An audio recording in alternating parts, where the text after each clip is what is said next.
You are listening to Book Clips, a podcast where authors and narrators expose you to excerpts from different books. You can find the show and more by searching for The Lesbian Talk Show on iTunes, Podbean, or Stitcher. Come Back to Me by Chris Paynter. Read by Ann Etter. An excerpt from Chapter 6. Angie shut the phone and took a seat on a nearby bench. She stretched her arms across the back, tilted her head, and held her face to the late afternoon sun. She was nearly dozing off when Ev's resonant voice jolted her more fully awake. Must be tough being a rich author. Angie sat up, smiling at Ev's teasing tone. Sure as hell is. She did tell select others that she wrote novels, just not the complete truth about her pseudonym. Ev, Jan, and Sally were the only ones besides her publisher who knew she published under Zach England. Zev handed her the cappuccino. Angie reached into the side pocket of her cargo shorts for her wallet. If you try to give me money, I'm taking my double mint latte back home to my boys. And you know how much it pains me to say that. Angie snapped the pocket. Thank you. You're welcome. Ev took a seat next to her. At 5'2", Ev was 2 inches shorter than Angie. Her bronzed skin and high cheekbones spoke of her Cherokee ancestry. She had liquid black eyes that seemed to go right through a person, almost as if she could read every thought. Angie tested the cappuccino and decided to let it cool.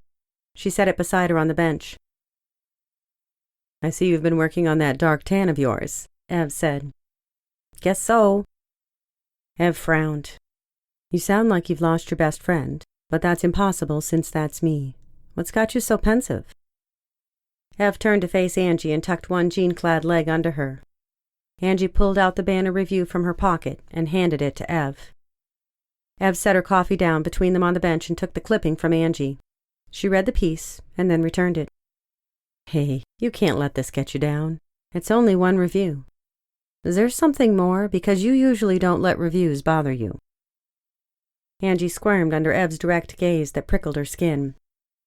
Did I ever tell you about that girl in college? You might have. Remind me. Angie recounted her relationship with Meryl and the heartbreak that followed.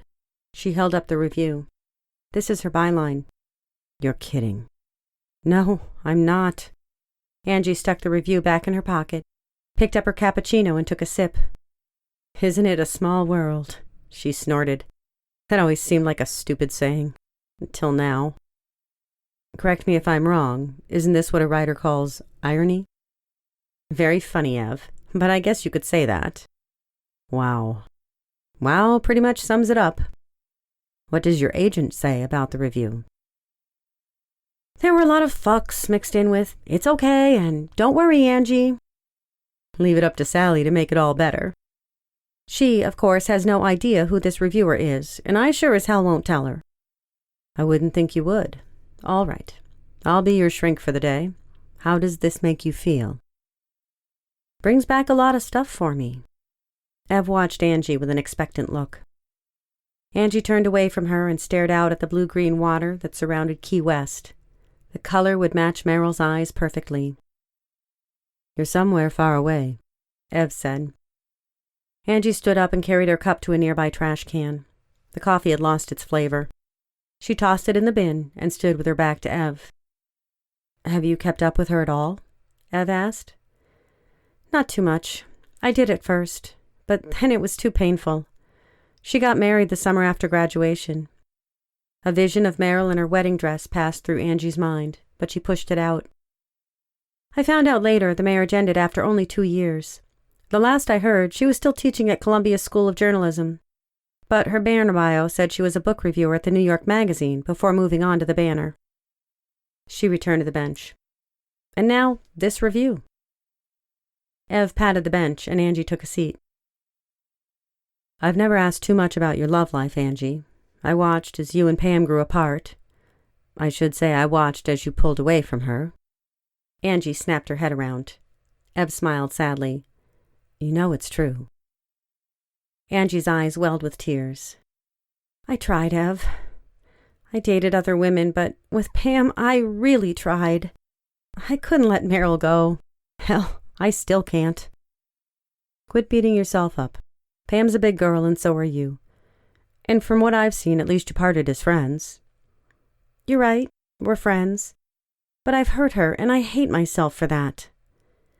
Angie swiped at the tears that overflowed down her cheeks. I've never told you this, mainly because Pam told it to me in confidence. But I'm going to tell you because I think you need to hear it. Pam said she didn't fault you in the breakup. She said she thought you were still in love with someone else, someone she couldn't compete with, and she felt she was living with a shell of a lover. She asked me to keep watch over you because she loved you and cared about what you were going through. Angie cried harder.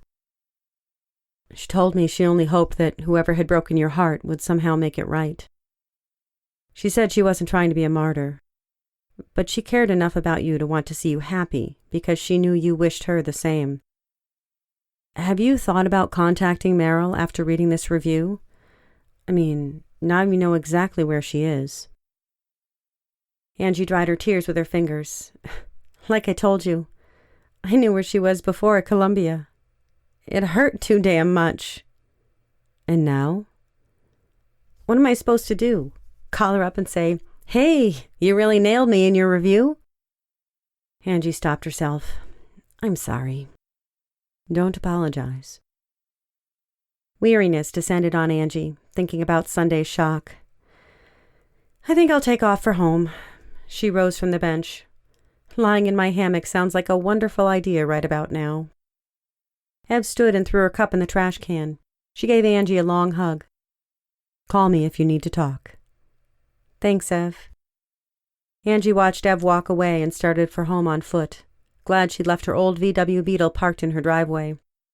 She did a lot of walking and jogging since the island was so small. Today was no different. She opened the gate of the white picket fence in front of her renovated cottage. Restored was a better word. The previous owner had tried to adhere to the home styles of the 1930s and had sanded and varnished the pine floors. It was a 2-bedroom with an airy living room, vaulted ceilings, and crown molding all painted in white. One of the selling points for Angie had been a fireplace with an ornate mantel. It reminded her a little of home. Thank goodness the previous owner had put in an updated kitchen with granite counters and stainless steel appliances. The jacuzzi in the patio area in the backyard added a modern touch to the home. She'd lived in the apartment over the bar for 5 years, before she decided it was time to make her Key West residency permanent by purchasing a home. One of her friends was a real estate agent who knew this cottage was on the market. She tried to prepare Angie for the high price, but $500,000 still shocked her. Unpretentious, yeah, and a yacht, too. Angie picked up her mail from the box and unlocked the front door. She turned on the overhead fan in the living room, which sat to the left of the front door. Skimming through the assortment in her hand, she spotted a postcard from her sister. Jan, her husband Rick, and their 2 kids had traveled to the Cantonini family home in San Mango de Chino, Italy, a gorgeous town located in the hills overlooking the Mediterranean. Angie had visited once while she was in high school and hadn't been back since. She wasn't sure whether she'd be accepted there following her parents' rejection, and she didn't want to risk any further heartbreak from her family, even from her distant relatives in Italy. Angie read Jan's last line on the postcard and laughed. I would say I wish you were here, but it wouldn't annoy you as much as it would others, and what fun is there in that? On her way to the backyard patio, she considered foregoing the hammock, stripping, and sinking down into the jacuzzi. But the hammock between the 2 palm trees beckoned to her. She slid into the netting and folded her hands behind her head. She took in a breath and let it out slowly, trying to relax her mind, watching the palm fronds above her sway with each soft ocean breeze. Closing her eyes, she gave in to the emotional exhaustion pressing down on her. Come Back to Me by Chris Paynter. Read by Ann Etter. This was an episode of Book Clips. Check out the show notes for more on this book. And it would be great if you would rate the show and subscribe to the Lesbian Talk Show podcast channel for more woman-centered content. If you are an author of lesbian fiction, then send us your reading. You can find out how on thelesbiantalkshow.com/reading.